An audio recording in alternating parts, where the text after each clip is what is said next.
Assalamualaikum warahmatullahi wabarakatuh. La hadratin nabiyil mustafa sayyidina Muhammadin sallallahu alaihi wasallam wa ala alihi wa ashabihi wa azwajihi wa auladihi wa dzurriyyatihi wa ahli baitihi wa jami'i ummatihi wa nakhussu khususan ila Syekh Sayyid Abi Bakar Al-Masyhur bi Sayyid Al-Bakri Ibn Ali Billah Sayyid Muhammad Syatadin Biyati Syekh Zainuddin Al-Malibari Thumma li jami' ustadina wa asatidina wa jami' masyayikhina wa masyayikhina wa nakhusu khususan ki ya jami' mukhtar syafaat Abdul ya Isyawi wa jami' man hadaru fi hadzal majlisil mubarak syai'un ilainahumul fatihah. A'udzu billahi minasy syaithanir rajim. Bismillahirrahmanirrahim. Alhamdulillahi rabbil alamin. Ar-Rahmanir-Rahim. Maliki yaumiddin. Iyyaka na'budu wa iyyaka nasta'in. Ihdinas siratal mustaqim. Siratal ladzina an'amta 'alaihim ghairil maghdubi 'alaihim waladdallin. Amin. Wa nafa'ana madana fi 'ulumihi wa fi madadi fid dharaini amin ya rabbal alamin.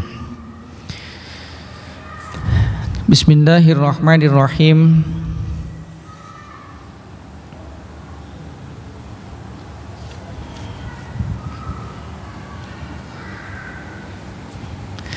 Wa kharaja bil adai al qadha na'am ini tafaqat maqdiyatul imami wal ma'mumi sunat al jama'atu wa illa fa khilaful aula ka'adain khalfa qada'in wa aksihi wa fardin khalfa naflin wa aksihi wa tarawiha khalfa witrin wa aksihi. Masih berkaitan tentang masalah sholat berjamaah. Jadi sholat berjamaah itu merupakan sholat yang sangat dianjurkan, bahkan keutamaannya melebihi 27 derajat dibanding daripada sholat sendirian.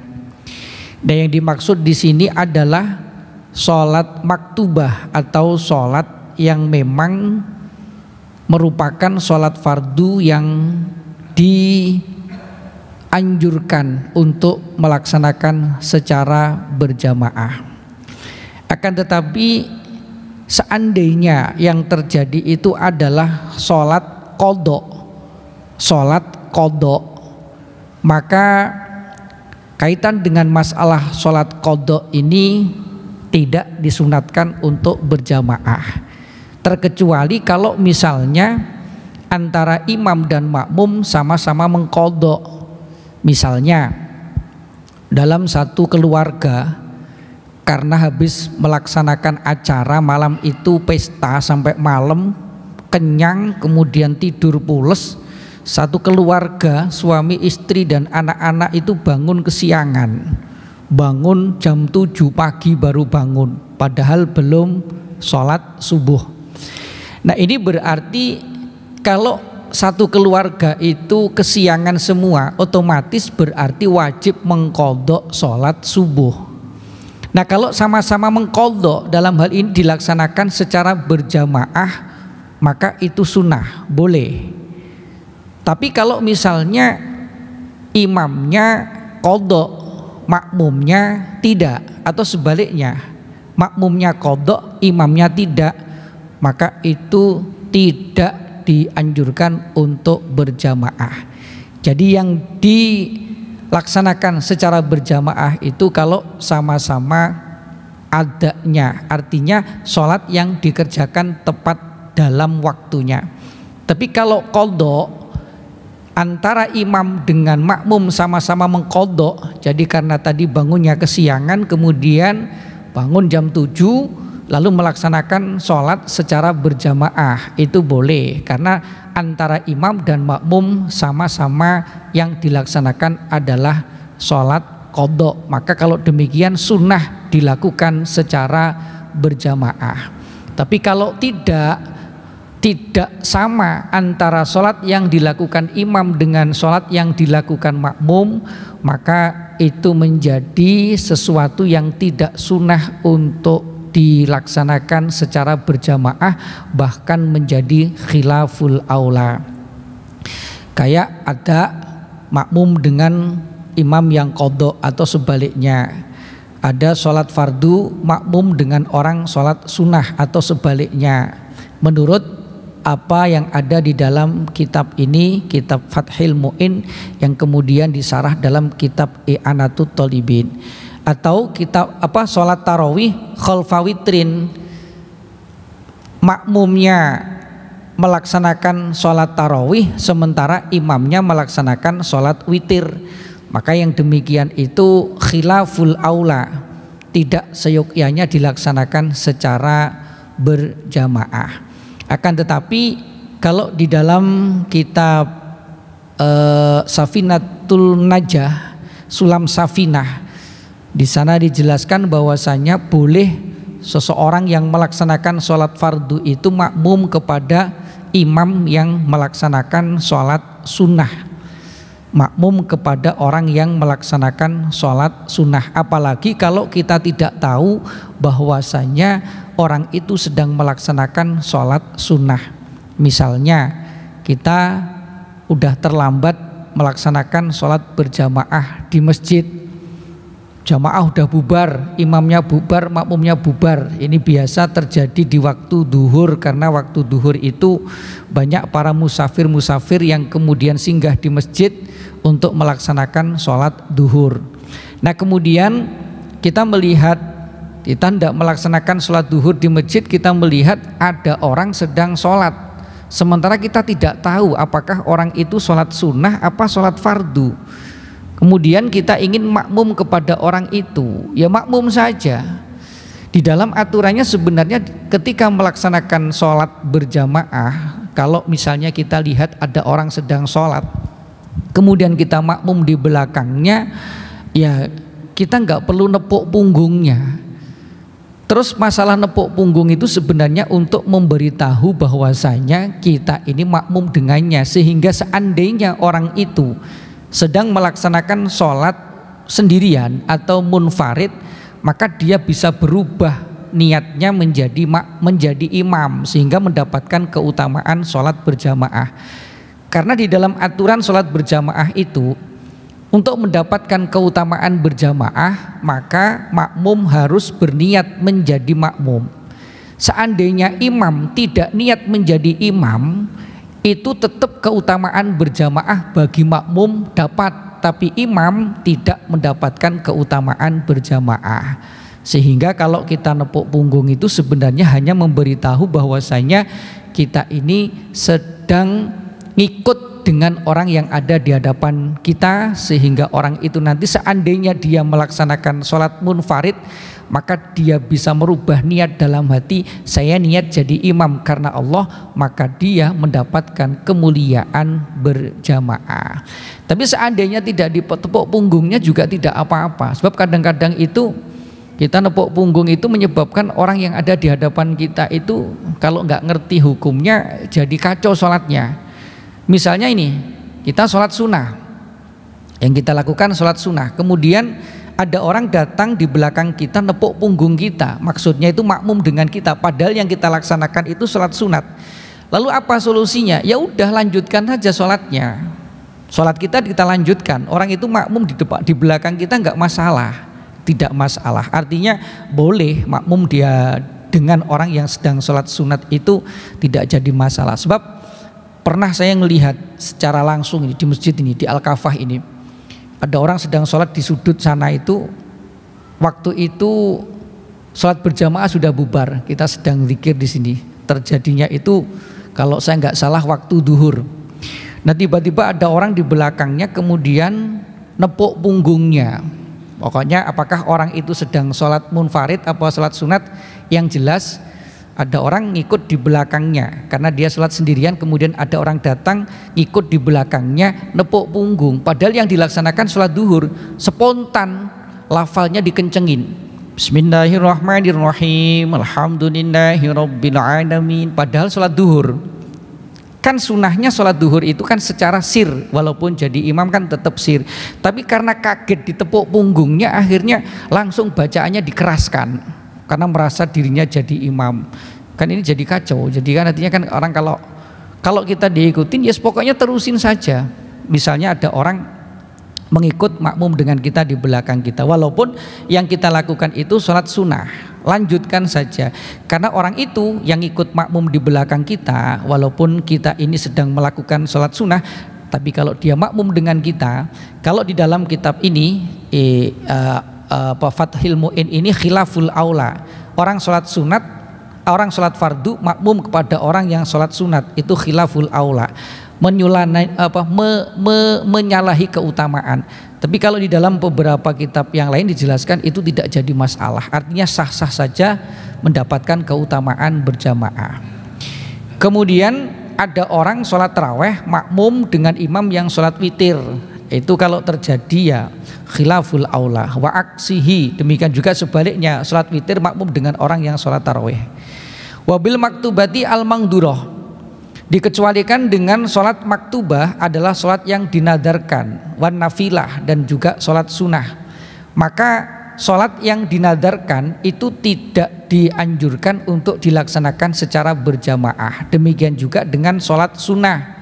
Sholat sunnah itu tidak dianjurkan untuk dilaksanakan berjamaah, kecuali memang ada sholat sunnah yang disunahkan untuk berjamaah, seperti sholat sunnah istisqa, sholat sunnah Idul Fitri, Idul Adha, sholat sunnah gerhana, ini disunatkan untuk berjamaah. Tapi kalau sholat sunnah yang tidak disunatkan berjamaah kemudian dilaksanakan secara berjamaah, itu boleh-boleh saja, boleh-boleh saja. Misalnya di satu sekolah kita mempelajarin anak-anak untuk melaksanakan sholat duha, kita bawa ke masjid. Kalau kita laksanakan sendiri-sendiri nanti kacau, ada ratusan anak di masjid kemudian sholatnya sendiri-sendiri, wah ini pasti akan cepet-cepetan.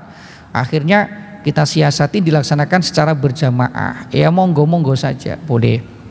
Atau seperti kita laksanakan qiyamul lail di malam Ramadan, di 10 hari terakhir bulan Ramadan secara berjamaah, sholat tahajud, hajat dan lain sebagainya. Artinya itu juga tidak jadi masalah. Wal asahu wa qala Nawawi al aswal asahu annaha fardu kifayatin lirrijali al balighina al ahrari al muqimina fil muaddati faqat bihaitsu yadharu syi'aruha bi mahali iqamatiha wa qila innaha fardu ainin wa huwa madhabu Ahmad bin Hambal wa qila syartun li sihhati sholati. Nah, sekarang berkaitan tentang masalah hukumnya sholat berjamaah itu menurut Imam Nawawi yang paling sahih, hukum yang paling sahih sholat berjamaah itu hukumnya adalah fardu kifayah bagi orang laki-laki yang baligh, yang merdeka, yang mukim di suatu daerah, yang melaksanakan sholat secara ada, artinya sholat yang tidak diqadha. Itu menurut Imam Nawawi, dan menurut qaul yang ashah, beliau berpendapat bahwasanya hukum melaksanakan sholat berjamaah itu adalah fardu kifayah. Jadi hukum asalnya adalah sunnah muakkad, hukum asalnya berjamaah adalah sunnah muakkad. Tapi menurut Imam Nawawi, hukum melaksanakan sholat berjamaah itu fardu kifayah. Artinya kalau kita ada di kampung legenda yang masjidnya di sekitaran Masjid Al-Kafah ini, blok A, B, kemudian D dan legenda Bali, dalam satu waktu tidak dilaksanakan sholat berjamaah di masjid dalam kondisi normal. Ini beda dalam masa pandemi seperti kemarin, beberapa 2 tahun yang lalu ketika awal-awal pandemi, awal-awal Covid, masjid ditutup, itu lain cerita. Kalau itu karena adanya darurat. Tapi dalam kondisi normal di lingkungan kita tidak dilaksanakan sholat berjamaah sama sekali, tidak ada satupun yang melaksanakan sholat berjamaah di satu kampung itu, maka satu kampung itu semuanya mendapatkan dosa. Tapi kalau dilaksanakan 2 orang saja berjamaah, ada imam dan ada makmum, maka yang lain sudah gugur tuntutan untuk melaksanakan sholat berjamaah. Ini kalau hukum fardu kifayah, artinya cukup diwakili oleh beberapa orang sudah menggugurkan daripada pelaksanaan sholat berjamaah. Hal ini dalilnya adalah berdasarkan hadis Rasulullah SAW bersabda, "Mamin salasatin fi qaryatin au badwin la tuqamu fihim al jamaah illa istahwada alaihimus syaiton awil ay ghalabahu." Rawahu Ibnu Hibban wa ghairuhu wa sahahuhu fa fil hadisil wa'id ala tarkil jamaati. Rasulullah SAW bersabda, tidak ada 3 orang dalam satu kampung atau satu daerah tertentu yang tidak dilaksanakan berjamaah di tempat itu kecuali setan akan menguasai mereka. Jadi kalau ada di satu kampung atau di satu badui itu kampung pedalaman, ada lebih dari 3 orang tinggal di situ kok tidak dilaksanakan sholat berjamaah, maka setan akan bisa menguasai mereka, mudah untuk menundukkan mereka. Ini yang menjadi alasan Imam Nawawi mengatakan bahwasanya sholat berjamaah itu hukumnya adalah fardu kifayah. Hadis riwayat Ibnu Hibban wa ghairuhu dan lainnya wa sahhahuhu dan disahihkannya di dalam musnadnya. Dan juga di dalam hadis ancaman bagi orang-orang yang meninggalkan berjamaah. Di hukumnya adalah fardu kifayah menurut Imam Nawawi. Fardu kifayah itu bagi orang laki-laki yang baligh, yang merdeka, yang mukim, artinya tidak sedang bepergian dan dia sedang melaksanakan sholat muaddah atau sholat ada, sholat yang dikerjakan pada waktunya, bukan sholat qadha. Bihaitsu yadhharu syi'aruha bimahali iqamatiha. Karena dengan diadakan sholat berjamaah di daerah itu, maka syiar Islam itu akan nampak. Islam ini akan nampak syiarnya kalau di suatu daerah dilaksanakan berjamaah. Apalagi kalau di kampung-kampung itu musola itu deket-deket, musola deket-deket, dan itu kalau adzan saut-sautan, jaraknya cuma deket-deket, sini jamaah. Jadi syiar Islam itu nampak sekali ketika di setiap daerah dilaksanakan sholat berjamaah. Kemudian wakila annaha fardu ainin. Bahkan menurut pendapatnya Imam Ahmad bin Hambal, beliau mengatakan bahwasanya sholat berjamaah bagi laki-laki yang merdeka, yang mukim, yang baligh, yang melaksanakan sholat ada, itu hukumnya adalah fardu ain. Fardu ain itu artinya kewajiban yang memang harus dilaksanakan oleh masing-masing orang. Imam Ahmad bin Hambal mengatakan hukumnya fardu ain ini bukan tanpa dasar. Dasarnya adalah hadis sahih riwayat Imam Bukhari dan Imam Muslim. Rasulullah SAW bersabda, walaqad hamamtu an amura bis sholati fatuqamu thumma amura rajulan fayusolli bin nasi thumma antaliku ma'i birijalin ma'ahum hazmun min hatabin ila qaumin la yashhaduna sholata fa uharriku alaihim buyutahum bin nari. Rasulullah SAW bersabda, laqad hamamtu, terkadang saya itu kepingin untuk menyuruh seseorang melaksanakan sholat, kemudian sholat itu dilaksanakan secara berjamaah, dan aku menyuruh seseorang untuk memimpin sholat berjamaah di suatu daerah itu. Kemudian imam itu sholat bersama dengan orang-orang yang ada di situ dengan secara berjamaah. Jadi satu ketika Rasulullah itu kepingin tidak jadi imam sholat berjamaah, tapi Rasulullah kepingin menyuruh seseorang menggantikan posisinya beliau menjadi imam, kemudian sholat bersama dengan jamaah yang ada di situ. Kemudian Rasulullah mau ngapain? summa antoliku ma'i birijalin ma'ahum hazmun min hatobin.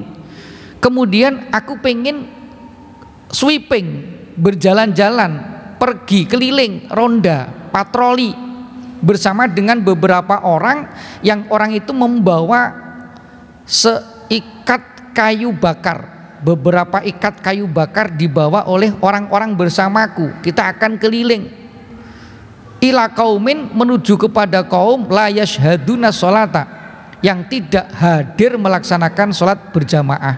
Kemudian mau ngapain? Fauharriku alaihim buyutahum, kami akan bakar rumah mereka yang tidak mau hadir melaksanakan sholat berjamaah, sementara di rumahnya itu ada orang laki-laki di dalamnya tapi tidak hadir melaksanakan sholat berjamaah. Dari dasar inilah kemudian Imam Ahmad bin Hambal berpendapat bahwasanya hukumnya sholat berjamaah itu tidak fardu kifayah tapi fardu ain. Sebab Rasulullah sampai mengancam yang sedemikian itu, bahkan beliau pengen keliling, jadi mewakilkan seseorang untuk menjadi imam sholat berjamaah, kemudian dilaksanakan sholat berjamaah. Rasulullah ingin keliling bersama dengan beberapa orang membawa kayu bakar, kemudian kalau dijumpai ada rumah, di dalam rumahnya ada orang laki-laki yang tidak hadir ke masjid untuk sholat berjamaah, maka akan dibakar rumah itu oleh Rasulullah daripada nanti dibakar di neraka dengan api neraka yang sangat panas. Jadi dari hadis ini hadis sahih, ancaman bagi orang-orang yang diberi kesempatan oleh Allah di rumah sehat walafiat, tidak sibuk tapi dengar adzan, tidak datang ke masjid, malah asik melakukan aktivitas-aktivitas yang lain, yang notabene-nya aktivitas itu adalah aktivitas yang sifatnya keduniaan, tidak hadir ke masjid, padahal di masjid sedang dilaksanakan sholat berjamaah. Dibakar rumah itu bersama dengan orang yang tinggal di dalamnya yang tidak hadir untuk melaksanakan sholat berjamaah. Ini ancaman bagi orang yang meninggalkan sholat berjamaah. Makanya Imam Ahmad bin Hambal berdasarkan hadis ini berpendapat bahwasanya hukumnya sholat berjamaah itu untuk sholat fardu adalah fardu ain. Artinya kalau ada orang yang tidak melaksanakan sholat secara berjamaah berarti dia berdosa, namanya juga fardu ain. Kemudian wakilah syartun disihati sholati. Ada yang berpendapat lagi bahwasanya hukumnya sholat berjamaah itu adalah menjadi syarat sahnya sholat.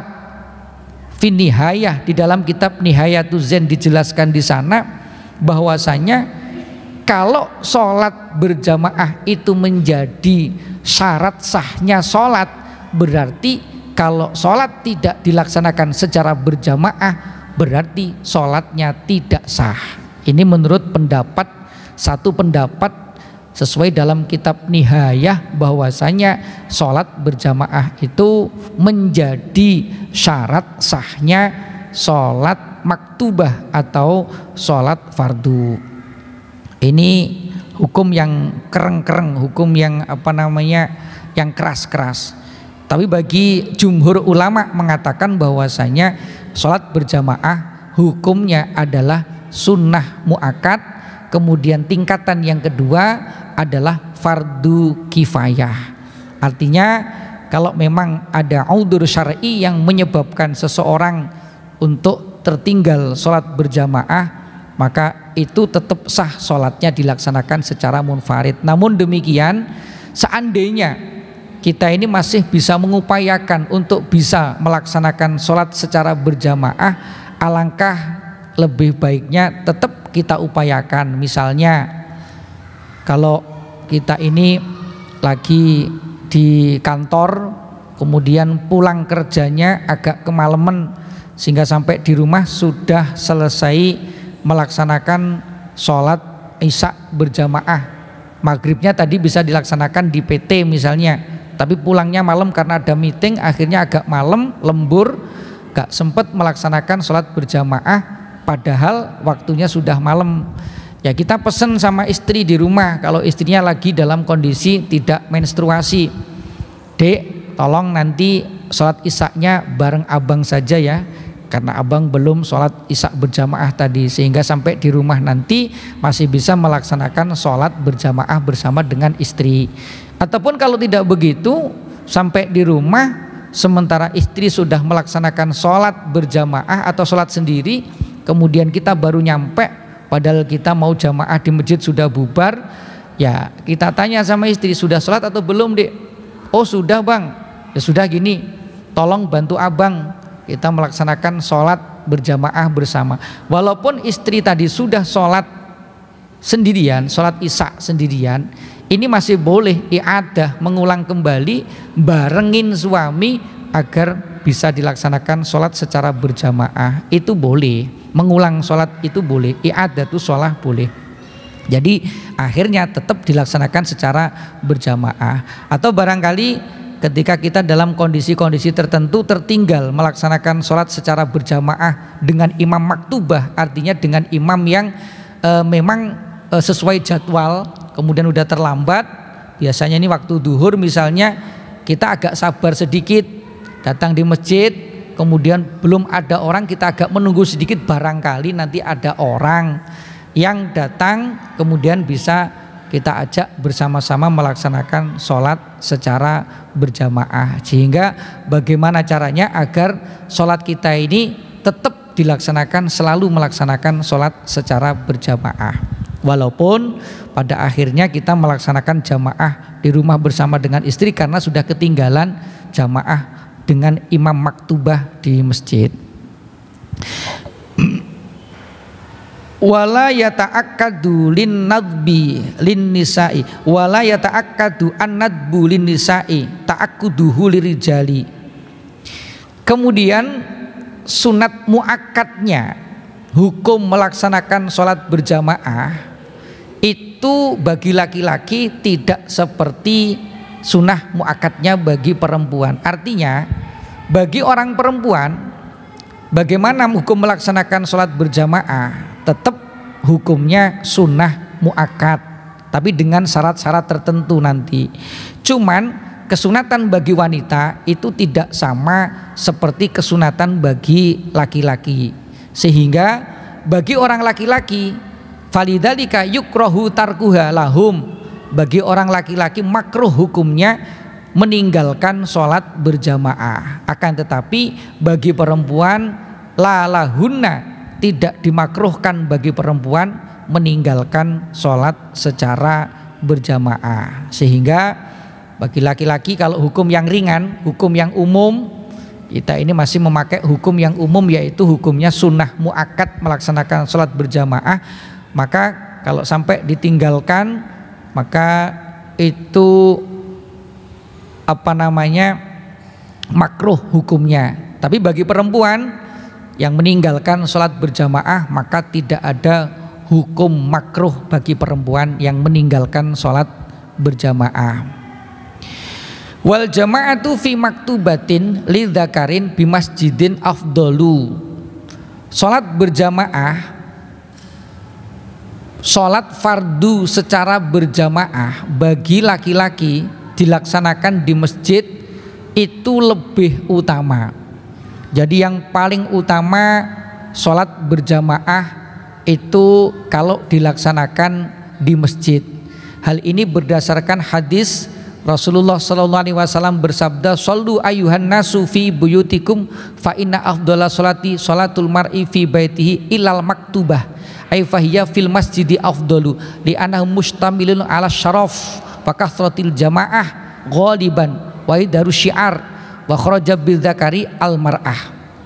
Rasulullah bersabda, "Salatlah kalian semua wahai manusia di rumah kalian masing-masing, karena sesungguhnya sebaik-baik salat adalah salat yang dilakukan oleh seseorang di rumahnya masing-masing, kecuali salat maktubah, kecuali salat fardu. Ai fahiya fil masjidi afdalu, karena salat fardu itu lebih baik dilaksanakan di masjid. Karena kalau sholat fardu dilaksanakan di masjid secara berjamaah itu akan mendapatkan kemuliaan, dan jamaah yang lebih banyak orangnya itu lebih afdol dibanding masjid yang jamaahnya lebih sedikit.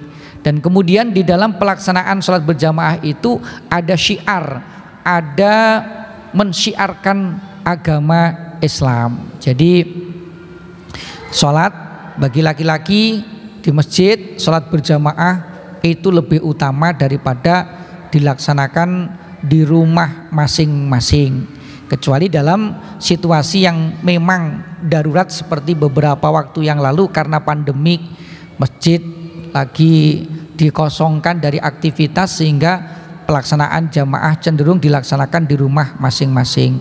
Itu lain cerita dalam kondisi yang memang kondisi terpaksa. Tapi dalam kondisi normal, sholat seseorang kalau maktubah, kalau sholat fardu itu yang paling baik dilaksanakan di masjid secara berjamaah. Tapi kalau sholat sunnah seperti sholat tahajud, seperti sholat duha dan lain sebagainya itu di rumah, dilaksanakan di rumah lebih baik. Kenapa? Karena agar rumah kita itu tidak seperti kuburan, sepi dari aktivitas ibadah, sehingga kalau kita melaksanakan sholat sunnah di rumah itu lebih baik. Karena di sini fa inna afdhalus sholati sholatul mar'i fi baitihi, sebaik-baik sholat seseorang adalah sholat seseorang di rumahnya masing-masing, kecuali sholat fardu atau sholat maktubah. Maka sholat maktubah sebaiknya dilaksanakan di dalam masjid. Itu lebih afdol, lebih utama karena mengandung berbagai macam kelebihan-kelebihan. Ada kemuliaan. Kalau di masjid itu tempatnya pasti suci, lebih bisa khusyuk, lebih bisa menjaga daripada ketenangan. Kemudian dan di masjid biasanya jamaahnya lebih banyak daripada di rumah. Kemudian ada syiar Islam dan seterusnya, ada nilai-nilai plus. Itulah yang kemudian nanti menjadi nilai tambah untuk pahala yang akan didapatkan dengan melaksanakan di masjid. Wa kharaja bil dzakari al mar'atu fa inal jama'ata laha fil baiti afdalu minha fil masjid li khabarin la tamna'u nisa'akum al masjida wa buyutahunna wa buyutuhunna khairul lahunna. Rasulullah bersabda, la tamna'u nisa'akum al masjida, jangan kalian mencegah wanita-wanita kalian untuk sholat di masjid. Akan tetapi wa buyutuhunna khairul lahunna, rumah mereka lebih baik bagi mereka untuk melaksanakan sholat berjamaah. Yukrahu lidawatil hayati hudurul masjidi ma'ar rijali, dimakruhkan bagi wanita. Dawatil hayah itu masih mempunyai gaya, artinya wanita yang suka mejeng, wanita yang suka, yang bisa menimbulkan fitnah bagi laki-laki, hadir di masjid bersama dengan laki-laki yang bukan mahram, maka itu menjadi makruh. Artinya kalau mau ke masjid pakai berdandan dulu, bersolek dulu, kemudian pakai parfum yang harum, kemudian menggoda laki-laki yang ada di masjid, itu maka menjadi hukum makruh. Dan perlu dipahami bahwasanya hukum-hukum yang seperti ini kaitannya dengan lingkungan yang ada di daerah-daerah di wilayah Arab sana, di Mekah dan di Madinah. Kalau di Mekah dan di Madinah itu perempuan lebih rawan di sana. Kenapa? Karena di Mekah, di Madinah itu banyak laki-laki yang belum menikah padahal usianya sudah lebih dari cukup. Kenapa? Karena untuk menikah itu biayanya mahal kalau di Mekah, di Madinah sana, sehingga banyak bujang-bujang lapuk yang dalam hal ini secara struktural kita melihat di Mekah dan di Madinah itu cuacanya lebih ekstrim, lebih panas, makanannya pun juga makanan yang berdaging-daging, sehingga syahwat mereka cenderung lebih kuat dibanding daripada orang-orang yang tinggal di Indonesia. Sehingga ketika ada wanita sholat berjamaah di masjid bareng dengan laki-laki di wilayah sana, maka nilai untuk menimbulkan fitnah itu lebih besar dibanding yang terjadi di wilayah kita di Indonesia ini. Sehingga yang perlu dipahami adalah al-hukmu yajri ala ilatihi, hukum itu berjalan berdasarkan alasan-alasan yang ada. Sehingga kalau di sana memang itu akan menimbulkan fitnahnya itu lebih besar dibanding di daerah kita. Tapi kalau asalkan aman dari fitnah, asalkan aman dari fitnah, tidak menimbulkan fitnah, maka wanita sholat berjamaah di masjid juga tidak apa-apa. Karena di sini jelas la tamna'u nisa'akum al-masjidah, jangan kalian mencegah wanita-wanita kalian untuk datang ke masjid melaksanakan sholat secara berjamaah. Intinya kalau lagi datang ke masjid ya jangan kemudian bersolek dulu, apalagi ke salon dulu, berdandan sedemikian rupa, kemudian pakai parfum yang parfumnya itu harumnya luar biasa, sudah lewat 100 meter aja harumnya itu masih tersisa. Itu parfum mahal dari Paris misalnya. Yang model-model begini ini kan bisa menimbulkan fitnah, sehingga sebaiknya ketika datang di masjid ya biasa-biasa saja.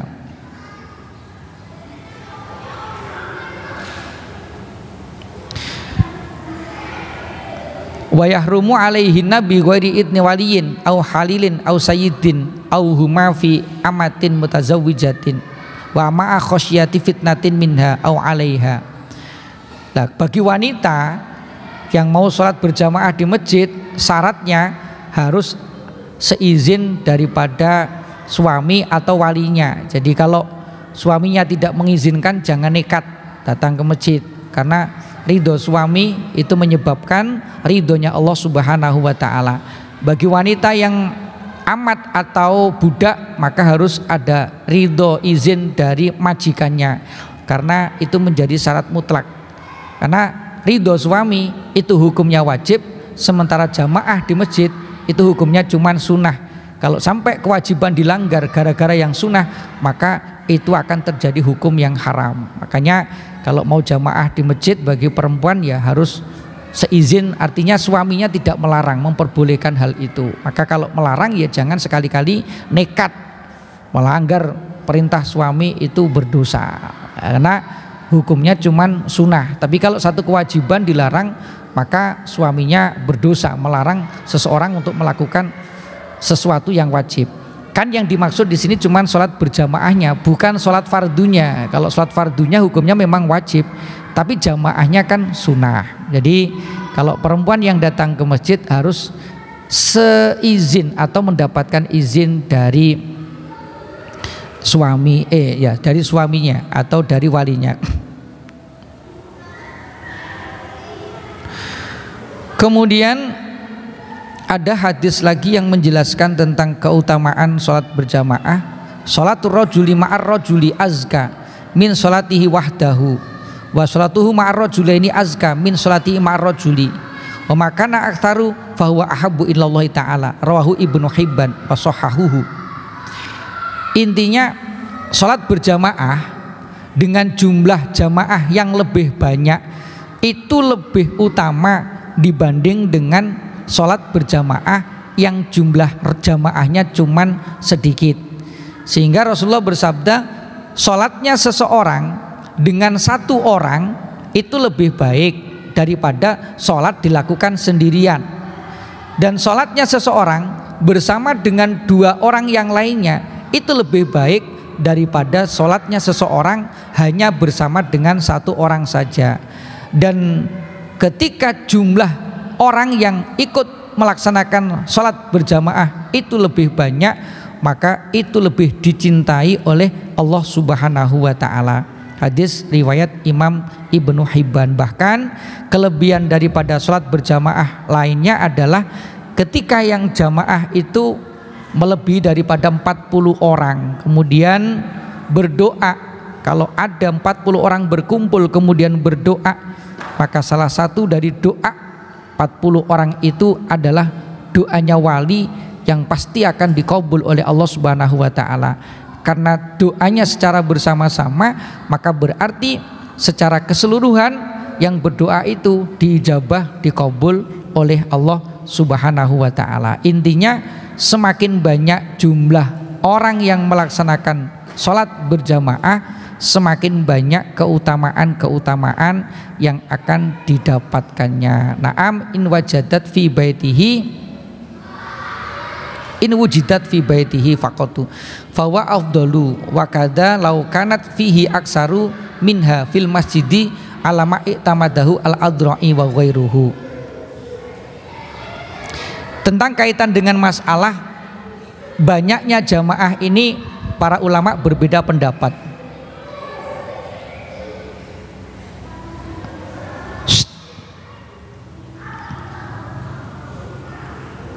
Artinya begini, kalau terjadi perbedaan ini di masjid hanya ada 3 orang, imam dengan 2 orang makmum. Sementara kalau jamaah di rumah ada 10 orang, ada imam, makmumnya 9, tapi dilaksanakan di rumah. Tapi di masjid cuman ada 3 orang, 1 imam, 2 makmum. Kalau di rumah ada 1 imam, makmumnya 9, ini lebih utama mana? Ya. Kalau melihat dari hadis yang tadi, itu berarti lebih utama yang jamaahnya banyak. Tapi menurut pendapat yang lain tetap masjid lebih utama karena berkaitan dengan masalah tempatnya. Wallahu a'lam bishawab. Udah masuk isya. Subhanakallahumma bihamdika asyhadu an la ilaha illa anta astaghfiruka wa atubu ilaik. Assalamualaikum warahmatullahi wabarakatuh.